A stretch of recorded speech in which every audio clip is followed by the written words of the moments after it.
On this channel, we believe that cozy isn't a genre, it's a feeling. So today I wanted to go off the usual path and dig up some unexpectedly cozy games you probably haven't considered or even seen all over your feed. These are the hidden cozy gems and the remember this titles that no one's really talking about anymore, but absolutely deserve a second look. So if you're bored with the same recommendations or your cozy backlog is starting to look a little bit stale, this video's for you. Let's get into it. Forest Heroes looks like a bright, slightly chaotic mix of cards, towers and tiny woodland warriors, but it's actually a gentle roguelike strategy game that prioritises experimentation over pressure. You're defending a magical forest from waves of enemies, but the presentation keeps things soft. At its core, it's a game about building a deck and watching it come to life. You recruit animal allies, equip them with artifacts, and slowly refine how your defense works over multiple runs. What makes Forest Heroes worth your time is how personal its systems feel. These aren't abstract towers, they're little creatures you customize and grow attached to. Despite being about constant attacks, it's cozy thanks to its forgiving mechanics, soft visuals, and short, satisfying sessions. If you enjoy deck builders but want something calmer and cuter than the usual roguelike stress spiral, this one should earn a spot on your wishlist. Neko Odyssey presents itself as a simple pixel art cat game. You take photos, wander around and pet cats, but it's really a slow, reflective exploration game about noticing small moments. The main loop is incredibly simple. Explore the town, find cats and photograph them. Posting photos earns in-game likes, which unlocks hints and new areas, but there's no pressure to optimize. You can miss cats or wander around aimlessly, the game doesn't really care. It rewards curiosity, not efficiency. What makes it special is how quietly intentional everything feels. There's a loose narrative underneath the cat collecting that unfolds at your pace. If you love cozy games for their atmosphere rather than their mechanics, Neko Odyssey is absolutely worth your time. Cardboard Town looks like a toy city built out of paper and imagination, but it's actually a card-driven city builder with roguelite structure. Every building, road and decision comes from your deck, turning city planning into something that feels like a tabletop game unfolding on your desk. You draw cards, place buildings, and try to balance basic needs like power, water, money, and safety. Sometimes things go wrong, disasters hit, resources dry up, but failure never feels harsh. What makes Cardboard Town stand out is how approachable the city building is. You don't need spreadsheets or perfect layouts, the randomness keeps everything playful, and the cardboard aesthetic makes even mistakes feel charming rather than frustrating. It's cozy because it trades realism for tactile charm and forgiving systems. If you like city builders that are chill but have some complexity, Cardboard Town is a cozy middle ground that respects your time and curiosity. Plant Nursery Simulator is exactly what it sounds like, and that's its strength. You run a small plant nursery, growing plants, arranging displays, serving customers, and expanding at your own pace. Your time is spent planting seeds, watering, waiting for growth, and selling plants to customers who wander in. You can redecorate, reorganize, or simply pause to admire your nursery. What makes it worth playing is how calmly satisfying it is. Watching your plants grow, unlocking new varieties, and slowly expanding your space taps into the same comfort as tending to a real garden, but without having to deal with the weather, bugs, and consequences. Even though it's technically a business sim, it's cozy because of its low stakes, soft visuals, and predictable, soothing loop. The game is for quiet afternoons and background play, perfect if you want something peaceful that still feels productive. Fall of Porcupine might first catch your eye with its adorable town full of friendly animal folk and soft hand-drawn 2D colours. But it's actually a story-driven narrative adventure about working life, relationships, and what it means to balance your job with your heart. You play as Finley, a young pigeon doctor in a small town of Porcupine, navigating both your medical duties and an increasingly complicated world around you.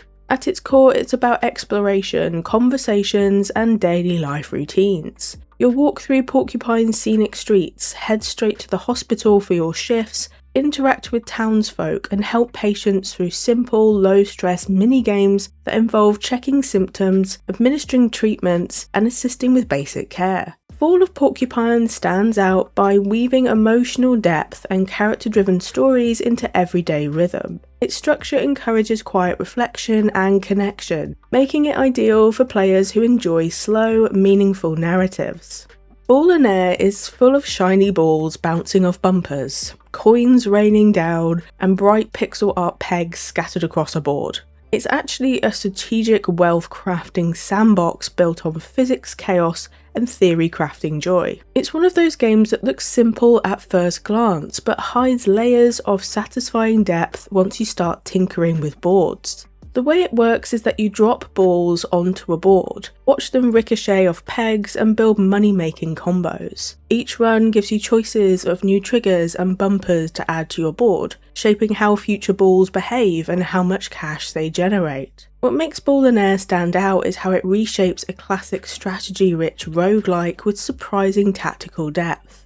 There's a light deck builder, upgrade feel to every run. Its warm art style and the simple pleasure of seeing progress makes it worth your time for short bursts or layback sessions. If you wanted something that leans into quirky physics and emergent combo fun, Ballionaire is absolutely worth wishlisting.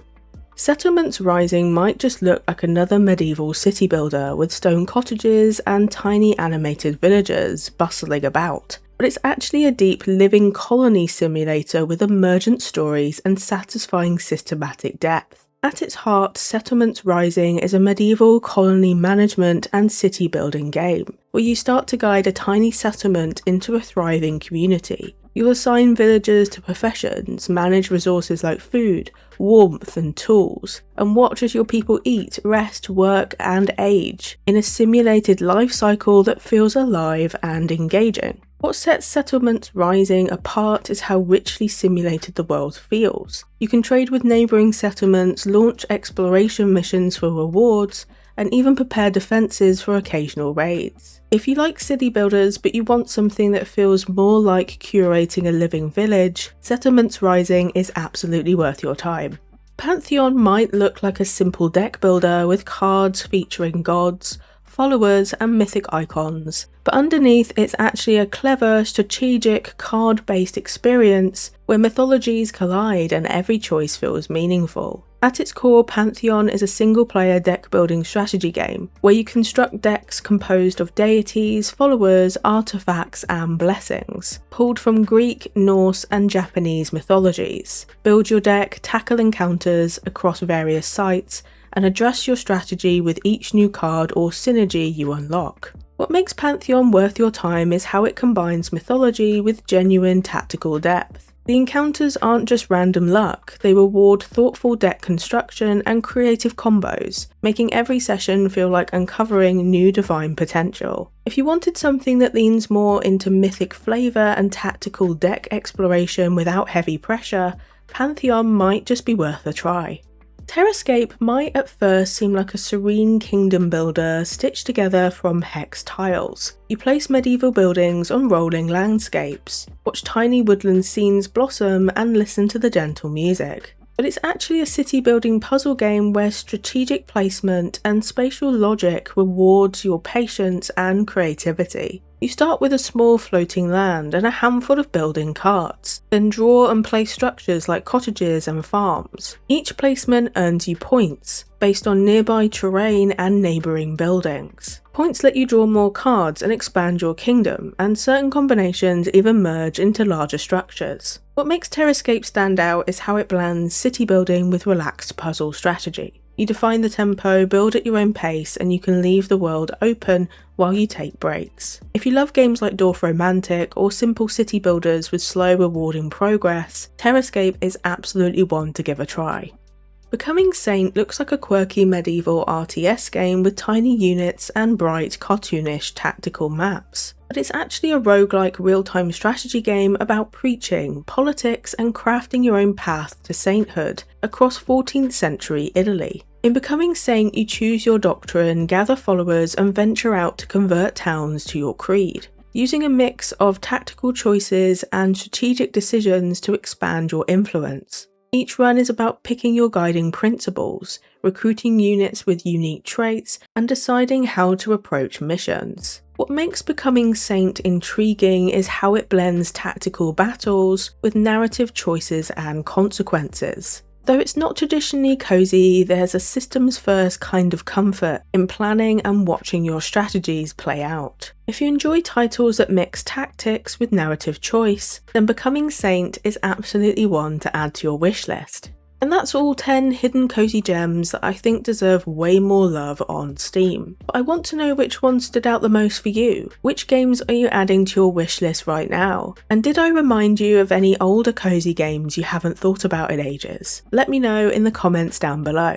And as always, thank you so much for watching today, and I'll see you in the next one. Take care.